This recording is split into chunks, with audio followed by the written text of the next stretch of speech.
लोग यहाँ इकट्ठे हुए हैं, आप सबको जोहार। मैं एक दो बातें ज़्यादा नहीं, मुझे पता है मंत्री जी को थोड़ी जल्दी है, वैसे तो इससे ज़्यादा अच्छा अवसर नहीं मिलता आपको जनप्रतिनिधियों से बात करने का। इनके मन में बहुत सारे सवाल हैं, मैं इनसे बात कर रहा था, इनके पास मेमोरेंडम है, ये चाहते हैं कि आप उनकी बात सुने, क्योंकि ये दर्द है, पीड़ा है, बहुत गहरी पीड़ा है, और आप इनसे मिलकर थोड़ा समय निकालते तो बहुत अच्छा होता है। मैं सिर्फ दो चार बातें कहना चाहता हूँ, बहुत जल्दी कहना चाहूँगा। मैं 1989 में 1989 में इस ज़िले में अपने पीएचडी रिसर्च के लिए जवाहरलाल नेहरू विश्वविद्यालय से आया, और मैं सारे इलाके में घूमा 6 महीने एक मौके पे। मेरे सामने एक बड़ा सवाल था कि पूरी दुनिया में जब हम देखते हैं भौगोलिक तौर पर, तो इससे साधन संपन्न कोई दूसरा इलाका नहीं। कोयले का भंडार है, लोहे का भंडार है, यूरेनियम का भंडार, आप नाम लेते चले जाए, एक जगह पर इतना ज़्यादा संपदा कहीं नहीं है, और पूरी दुनिया में इतने पिछड़े इलाके में घूमता हूँ। ये सवाल मेरे जहन में तब भी था जब मैं पीएचडी कर रहा था, आज भी है। मेरे पास कुछ आंसर है, लेकिन मुझे लगता है हम सबको समूह में मिलकर सोचना है कि क्यों है। जहाँ धरती के नीचे इतनी संपदा है, धरती के ऊपर बच्चों को मजदूरी करके तब पढ़ाई करके जाना पड़े, या चोरी करके तब अपने परिवार पालना पड़े, हम ऐसी स्थिति में क्यों पहुँचे हैं, ये हमारे लिए सोचने का सवाल है। दूसरा सवाल जो मैं जल्दी से कहना चाहता हूँ कि हम सब के जेहन में पता नहीं कहाँ से बैठ गया है कि सबसे अच्छी व्यवस्था तो प्राइवेट होती है। मैं आपको बताऊँ, दुनिया के 10 सबसे अच्छी स्कूली व्यवस्था है, पूरी दुनिया की बात कर रहा हूँ, एक कोई देश की बात नहीं कर रहा हूँ, वो 10 की 10 सरकारी व्यवस्था है। आपको मालूम, 10 की 10 सरकारी व्यवस्था है। हमारे देश ने ही इस तरह का एक विभाजन करा किया, और क्यों किया इसके लिए भी मैं बताता हूँ। हमने दोहरी व्यवस्था बना दी। जो भी साधन संपन्न लोग हैं, उन्होंने अपने बच्चों के लिए प्राइवेट स्कूल बना दिया है, और जो गरीब है उसके लिए ये सरकारी स्कूल है। सरकारी स्कूलों की हालत खराब इसलिए है कि सबके बच्चे इस स्कूल में नहीं पढ़ते हैं, और ये हमारी जाति व्यवस्था से बड़ी मेल खाती है। हम गैर बराबरी में विश्वास करते हैं, हम गैर बराबरी में जीना चाहते हैं। एक छोटा सा उदाहरण साहब को और देता हूँ मैं। 1905 में मैं इतिहास में ले जाना चाहता हूँ, तो सबमिट किया सरकार को। आपको पता है क्या हुआ? बिहार का हिस्सा थे कल तक आप लोग, दरभंगा महाराज, उसने यहाँ के जमींदारों और राजाओं को इकट्ठा करके एक मेमोरेंडम सबमिट किया ब्रिटिश क्वीन के पास कि सारे बच्चे पढ़ लेंगे तो हमारे खेत में हल कौन चलाएगा। ये मानसिकता आज भी नहीं मरी है। ये सस्ता मजदूर तभी मिलेगा जब लोग अनपढ़ हैं, जब लोग भूखे रहेंगे, और ये सस्ते मजदूरों की तलाश में इतनी बड़ी आबादी की जिंदगी को हमने बदहाल कर रखा है, और इसको दूसरे लोग बदलने के लिए नहीं आने वाले हैं। आप बदलेंगे, आप बदलेंगे, आप नहीं बदलेंगे तो कोई नहीं बदलेगा। तीसरी बात मैं आपसे कहना चाहता हूँ, दुनिया के जितने विकसित देश से आंकड़े निकाल लीजिए आप, जो वहाँ की जो लोकल गवर्नमेंट है, जो हमारी पंचायत है ना, पंचायत हमारी लोकल गवर्नमेंट है, 60 से लेकर 70% बजट का हिस्सा स्थानीय सरकार खर्च करती है। हमारे यहाँ 5% भी नहीं।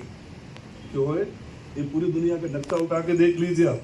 विकास होना है तो स्थानीय प्रशासन को, स्थानीय निकायों को, पंचायतों को ज्यादा से ज्यादा अधिकार दिए जाए। चौथी बात, जो अधिकार दिए गए वो सब छीन लिए जाते हैं। हमने आरटी का कानून बनाया, ये संविधान संशोधन करने के बाद बनाया।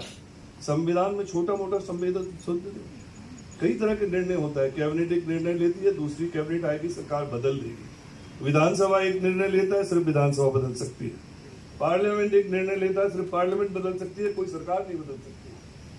पार्लियामेंट में कानून पास किया, हमने अपने संविधान में संशोधन किया और कहा कि ये बच्चों का अधिकार है कि 6 से 14 वर्ष के सारे बच्चे को अनिवार्य, मुफ्त और गुणवत्तापूर्ण शिक्षा मिलेगी। किसको जिम्मेदारी सौंपी गई? साफ साफ शब्दों में लिखा है, किसी बच्चे को सर्टिफिकेट के लिए कहीं भी एडमिशन से रोका नहीं जाएगा। खुलेआम धड़ल्ले से आप सब भी बैठे हैं, क्या करते राज्य में आप लोग? सबसे पूछते, हम आपसे नहीं पूछते। खुलेआम बच्चों को सर्टिफिकेट के नाम पर एडमिशन से बना, ये पूरी तरह गैर कानूनी है। ये जस्टिसेबल है। इतना ही गलती हुआ कि आरटीई कानून में इन अपराधों के लिए दंड नहीं निर्धारित किया गया। ये दंड निर्धारित होना चाहिए। अब कभी अमेंडमेंट हो तो साफ साफ हो कि जो लोग इस बच्चों के मौलिक अधिकारों का हनन करते हैं उनके लिए क्या अपराध तय हो, क्या जुर्माना तय हो। यदि कोई तय होता तो ये सारे के सारे पदाधिकारी कहीं और होते, सस्पेंड होते, जेल में होते। कहते हैं बच्चों की सर्टिफिकेट। एक छोटी सी बात कहना चाहता हूँ, ये कोई झगड़े का विषय नहीं। प्रशासन का रुख, जब भी कोई आंकड़ा आता है उनके आंकड़े में 16 से 76 बच्चे सिर्फ आउट ऑफ स्कूल है मैडम। उनके आंकड़े में 2000 से कम बच्चे आउट ऑफ स्कूल है। ये आंकड़े घर घर जाके, और सिर्फ आंकड़े नहीं इकट्ठे किए गए, ये मोबाइल ऐप से किया गया। ये पूरा ये सारे ग्राम सभाओं में 800 ग्राम सभा हो चुकी है। हर बच्चे की लिस्ट रखी गई है सामने में। ग्राम सभा ने एक एक बच्चे के बारे में डिस्कस किया है और उसका सत्यापन किया। ये सरकारी आंकड़े नहीं है, ग्राम सभा के द्वारा मुहर लगाए हुए आंकड़े हैं। और प्रशासन को दिक्कत हो रही है कि आपके आंकड़े सही थे। भैया इसमें झगड़ा किस बात की है? सारे बच्चों को स्कूल में ले लो, मामला खत्म है। हमने नहीं किया, तुमने नहीं किया, तुम्हारे आंकड़े अलग। आपसे आग्रह सर यही करना चाहता हूँ, मैं आपसे भी आग्रह करना चाहता हूँ कि प्रशासन को बताइए कि भैया सारे बच्चों को स्कूल में डाल लो। इनकी जिंदगी क्यों बर्बाद कर रहे हैं? इसमें से तो बहुत बड़ी तादाद में बच्चे हैं, ना तो स्कूल में उसका नाम है, ना बाहर दिखाया गया। यानी इस देश का नागरिक नहीं, उसके जन्म प्रमाण पत्र नहीं है। कौन देगा जन्म प्रमाण पत्र? ये सारी दुनिया में आप चले जाइए, जन्म प्रमाण पत्र देने का काम सरकार का है। इस तरह का कोई पहचान पत्र है सरकार का है। हमने इस गरीब माँ बाप के ऊपर क्यों लाद रखा है कि तुम अपने बच्चे का जन्म प्रमाण पत्र बनाओ, SDO के कोर्ट में जाओ? ये कहाँ का सरासर अन्याय है। इस जनता के साथ किस तरह का व्यवहार करते हैं हम? इनको क्या इंसान नहीं समझते हैं क्या इनका कोई अधिकार नहीं है क्या? और ये जन्म प्रमाण पत्र, और ये हो सकता है, मैं वही उदाहरण दे रहा हूँ, इस देश की सरकार ने तय किया कि हम हर बच्चे को पोलियो ड्रॉप पिलाएंगे। हर घर में पहुंच के हम पोलियो ड्रॉप दे रहे हैं कि नहीं दे रहे? चूंकि एक बच्चा भी पोलियो ग्रस्त रह गया, पोलियो फिर से आ जाएगा। आप तय करते और किसी को भी पकड़ सकता है, अमीर को भी पकड़ सकता है। तो आप पोलियो के लिए तो हर घर पहुंच जाते हैं। आंगनवाड़ी कार्यकर्ता है, टीचर्स है, हम बच्चों को क्यों नहीं पहुंचा देते हैं उनका जन्म प्रमाण पत्र? यहाँ तो 32,000 बच्चों के पास जन्म प्रमाण पत्र नहीं है। और केंद्र सरकार ने भैंसीपने में एक सर्कुलर जारी किया है कि आपको SDO कोर्ट में जाना पड़ेगा, एफिडेविट कराना पड़ेगा, नोटरी पब्लिक से लिखाना पड़ेगा। ये गरीब आदिवासी अपना काम छोड़ के कहाँ जाएगा और SDO कोर्ट में जाएगा? 32,000 बच्चों के लिए SDO कोर्ट के पास टाइम है ये करने के लिए? इस अन्याय को आप कब तक बर्दाश्त करते रहेंगे? मुझे बहुत खुशी है कि आप लोग सब इकट्ठे होके आपने तय किया कि स्थिति को बदलेंगे। और मैंने कहा था कि मैं कारण ढूंढ रहा था, कारण ढूंढते हुए मुझे यही मिला कि जो आवाज उठाते हैं, जो सोचते हैं, जो सपना देखते हैं, उनकी जिंदगी तो बदलती है। पहले लोगों ने उड़ने का सपना देखा, हवाई जहाज आ गया। चांद पे जाने का सपना देखा तो रॉकेट बन गया। जो सपना नहीं देखता उस समाज का कुछ नहीं होता। यहाँ के समाज ने सपना देखना बंद कर दिया। यहाँ के समाज छोटी चीजों से संतुष्ट हो गया। तो इसलिए और अपने अधिकारों के लिए लड़ना नहीं। ये तो SMC का अधिकार है कि स्कूल में वॉलंटियर लगेगा कि नहीं, इसमें कोई कानूनन, ये राज्य के आयोग के सदस्य उनसे पूछिए कानूनन किसका अधिकार है? स्कूल मैनेजमेंट कमेटी, शाला प्रबंधन कमेटी, ये उनका अधिकार है कि 4 वॉलंटियर लगाए। प्रशासन कहता है इनको स्कूल में नहीं घुसने के लिए। कौन होते हो भैया? कहाँ से आए? ब्रिटिश हुकूमत है, ये अंग्रेजी हुकूमत है, ये हमारा स्कूल है? किसका स्कूल है? टीचर लगा नहीं सकते हो, बच्चों को दाखिला दे नहीं सकते हो, और जो टीचर जाके पढ़ाएगा उसके लिए कहते हैं उसको बाहर निकालो। ये जो मानसिकता है कि जनता को आप नौकर समझते हैं। हम सब लोग जो जनता की पैसे से तनख्वाह लेते हैं वो जनता के नौकर है, आप नहीं है। वो आपके नौकर है, मंत्री से लेके DM तक, DC तक। उनका काम है आपकी सेवा करना, आपके लिए काम करना। वो सब के सब कहते हैं कि मैं तो आपका मालिक बन गया। ये उलटना है। जब मालिक हो जाएगा, नौकर हो जाएगा, ये व्यवस्था सुधर जाएगी। और इसको कोई नहीं बदलेगा, आप बदलेंगे, हम सब मिलकर बदलेंगे। और एक पहली अपील है सर, इन सारे बच्चों का एडमिशन तो अभी हो जाना चाहिए। इनके 3 महीने तो निकल गए, अप्रैल मई जून निकल गए, इनका एडमिशन नहीं है, इनका आधार कार्ड नहीं है, इनका जन्म प्रमाण पत्र नहीं है। ये कैसे बर्दाश्त कर सकता है एक समाज? ये तो गैर कानूनी है, अन्याय है इन बच्चों की जिंदगी के साथ। इतने हजारों बच्चों को कहाँ ढकेल रहे? वो नशा नहीं करेगा तो और क्या करेगा? स्कूल में जब पढ़ाई नहीं होगी, टीचर नहीं होगी, तो क्या करेगा? हाँ, तो हमको ये तय करना है, हम आपसे अपील करते हैं, हम सब मिलकर हमारा हम किसी के खिलाफ नहीं, हम किसी पॉलिटिकल पार्टी के साथ नहीं है, इस मंच पे कोई पॉलिटिक्स नहीं होगी।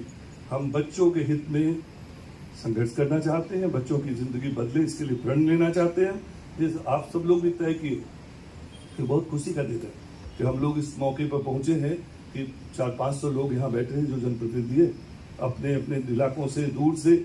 आज ये नक्सलों ने बंद का कॉल दे रखा है, गुदरी में, आनंदपुर से, मनोहरपुर से लोग नहीं आते, बंद गांव से, वहां से भी लोग आए, अपनी जान पे खेल के आए, न कि सिर्फ अपना पैसा खर्च करके आए, अपनी जान पे खेल के आए हैं। कि सब बंद के बाद भी यहाँ इकट्ठे हुए हैं और समय पर इकट्ठे हुए। 11 बजे लोग आके बढ़ गए थे, 10:30 बजे और बढ़ गया था कि हम करेंगे। यही प्रतिबद्धता आप तय कर लेंगे तो कोई दुनिया की ताकत आपको रोक नहीं सकती। एक अंतिम बात, ट्राइबल बच्चों की बात में कहते कि उनको आदिवासी है। आपको मैं बताऊं, अभी छोटा सा उदाहरण दिया, अभी एक इंटरनेशनल कंपटीशन है, उसको कहते हैं बेवराज चैलेंज।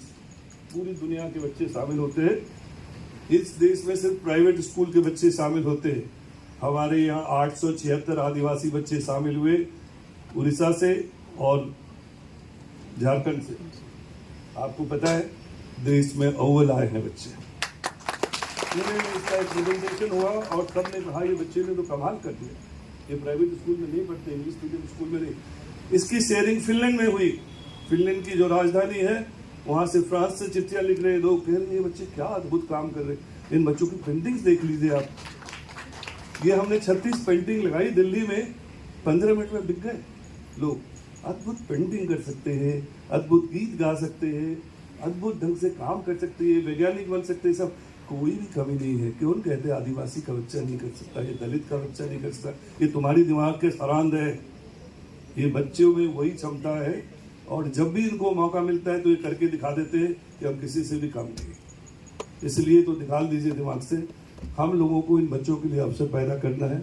हम सबको मिलकर आपसे आग्रह है कि प्रशासन को भी थोड़ा बोलिए, इन बच्चों को तो सीधा पहले 1 सप्ताह के अंदर रिमूव, क्योंकि ये गैर कानूनी है। कोई कोर्ट में जाए, कचहरी में, इनको मालूम है, तो प्रशासन को कटघरे में खड़ा होना पड़ेगा। हम कन्फ्रंटेशन नहीं चाहते, हम चाहते हैं हम मिलकर काम करें। यदि गलती हुई है तो सबसे हुई है, हमने भी जिम्मेदारी नहीं निभाई, प्रशासन ने जिम्मेदारी नहीं निभाई। किसी पर दोषारोपण करने से कोई फायदा नहीं कि तुमने नहीं किया, तुमने नहीं किया। हम सब ने मिलके एक भूल की है कि इन बच्चों के लिए जगह नहीं बनाई। अब हम सबको मिलके इस भूल को सुधारना है। हर बच्चे को स्कूल में डालना है, हर स्कूल में शिक्षक होना चाहिए, हर बच्चे को बेहतरीन से बेहतरीन साइंस पे काम होगा। हम लोग फिनलैंड के गवर्नमेंट के साथ काम कर रहे हैं, दुनिया के बेहतरीन संस्थाओं के साथ काम कर रहे हैं। निमांस का नाम लीजिए, होमी भाभा साइंस सेंटर देश के सबसे जो बेहतरीन है। उसके बाद इंडियन इंस्टीट्यूट ऑफ साइंस है बैंगलोर में, जो देश की सबसे बड़ी नामी संस्था है। सबके साथ जोड़ के इन बच्चों के लिए पढ़ने लिखने का काम कर रहे हैं। ये दुनिया का बहुत, ये जो फिनलैंड के लोग आए हैं, सर आपको बताओ, फिनलैंड के लोग आए 2 बार 4 की थी। उन्होंने कहा कि भाई जो भी फिनलैंड में हम कर ले, जो ऊर्जा इन लोगों में है, जो एनर्जी है इनमें, हमारे लोगों में नहीं है। वो भी बहुत एनर्जी है, बहुत डिटर्मिनेशन है। हम इसका उपयोग नहीं कर पाएंगे तो पीछे रह जाएंगे। नहीं किया अब तक, अब नहीं चुकना है, बस इतना ही है। सबसे उम्मीद, अपील है कि अब आगे हमको नहीं चुकना है, इसको आगे बढ़ाना है और हर एक बच्चे की जिंदगी सुरक्षित करें, बेहतरीन शिक्षा, और इस समाज को भी वही आगे बढ़ाना है। Thank you.